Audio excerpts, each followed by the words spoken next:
Let's go. Okay, we want to go with the Nautilus, okay? We have pretty aggressive laners. Focus, please. Focus, let's go. Take the Taser! Go. Silence. Might need 2 seconds. All of OG is here. That's a beautiful engage. They're going to get Jezus. Can they get more?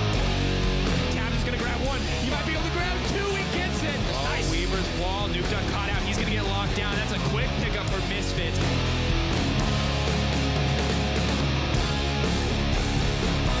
You guys got this, okay? Yes. Yeah, dude. Thank you, coach.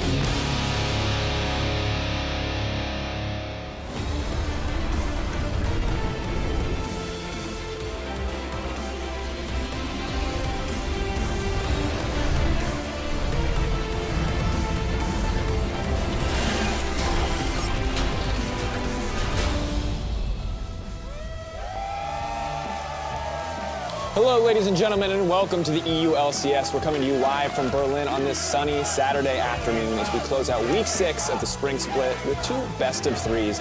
Now, earlier today, you saw Misfits rocking and rolling. Cacao, quick little peace sign to pop out. And, of course, our special guest for the day, and maybe for many more weeks to come, none other than xPeke.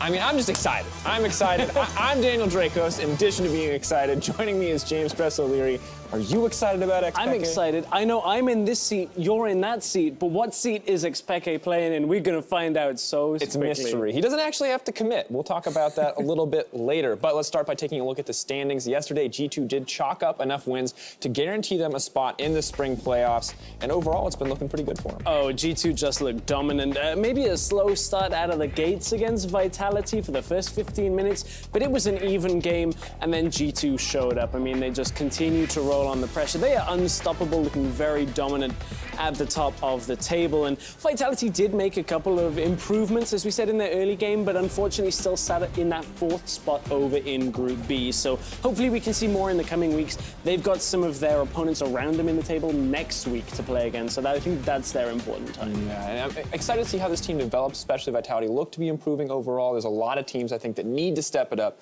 as we get closer and closer to the playoff bracket, of course. Good to see G2 secure it. Don't think there was any doubt in their minds, but now they have officially locked it in, even if it's not first seed quite yet. But however, this week we have been playing on patch 7.4. We've seen a few shifts in the pick and ban phase, a couple more unique picks coming out, and some old ones as well. And it's a lot of the layover from IEM, where we were looking at winning lanes and then a strong jungler. You can see Jankos played his Graves. We had a lot of Renekton come out to try and facilitate the top lane wins.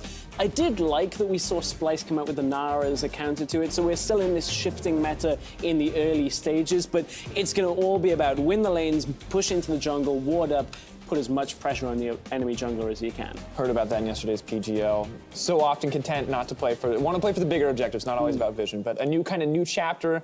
But me personally, I'm just always happy to see Wonders Gnar. But after today's show, we'll be getting into the post-game lobby, and we're getting meta on you. So tweet at LL Esports and tell us your favorite champion combo that has impressed you the most in this post-IEM world. And remember to use the hashtag EU LCS. Mine is Wonder Gnar. Let us know what yours is. Yours?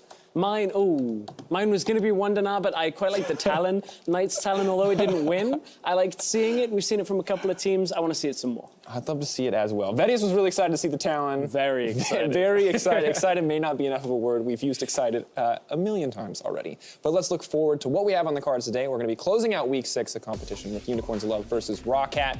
And it wasn't the cleanest from Unicorns earlier this week. No, they faced off against the Misfits and lost 2-1. Of course, Misfits in our starting competition of the day, so looking very, very strong. Unicorns, I don't think they'll have too much trouble up against Rawcat today. Yeah, I can't imagine that Rawcat, have been able to jump up. But however, we've seen a lot of teams make pretty decent improvements over the course. However, that is the match for later.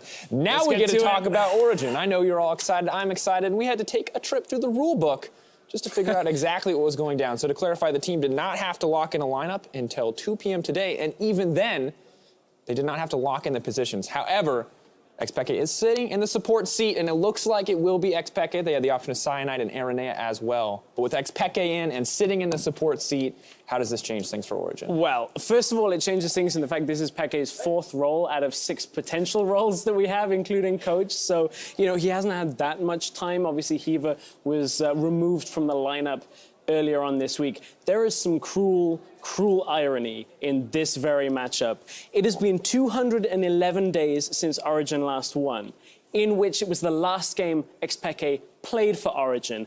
That game was against the Misfits in the promotion tournament, that they would win, send Misfits to face Schalke, who would beat Schalke, who are now crushing Challenger, and everybody is saying Schalke will relegate Origin. That is what everybody is saying right now. This is the craziest turn of events that I know that that's very meta and big picture, but you could not have written that. Yeah, I wish I could say sequence of hashtag events. scripted, but we're really not that good of writers. So this is just the ultimate dream anime narrative, I suppose. Crazy. Now, let's talk a little bit about the Misfits. Yes. There's so many question marks for Origin. I don't think we can be too definitive in our predictions there. But Misfits are a team we know a lot more about. I'm curious what you think is going to be their big focus coming into this series. I really like how, Kakao and Alfari have been utilizing this earlier game that we saw. We saw a lot out of Alfari on that Renekton, winning the lanes up in the top side. You can see just diving Chachi. And Chachi never really got himself into the series to follow on in the rest of the game. So I think Misfits just build off the same. We've seen some weaknesses in Sartorius when he's having to play things that aren't tanks. So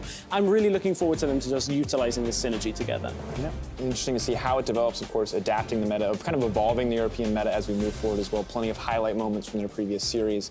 And I think for me, is it just too much at this point for OG to contest with? Like, is there really anything that they can do here? I think Misfits today is too big a test. Next week, when they have to play against the likes of Roccat and Giants, I think those are potentially winnable games, depending on how today goes. But I think the man on your screen, Power of Evil, his revenge on his former manager, former role-sharing mid laner in Origin. Former AD carry. His wrath and wanting to get revenge might just be too much. All right, let's round it out. Final predictions coming in here, Stress. I think it's got to be a Misfits 2-0. They looked so good against the Unicorns that I think, regardless of what swap Origin had made, I think it's just too much against them. Yeah, well, we're going to have to find out. It's going to be a wild ride for sure. So let's send it over to the casters for game one between Origin and Misfits.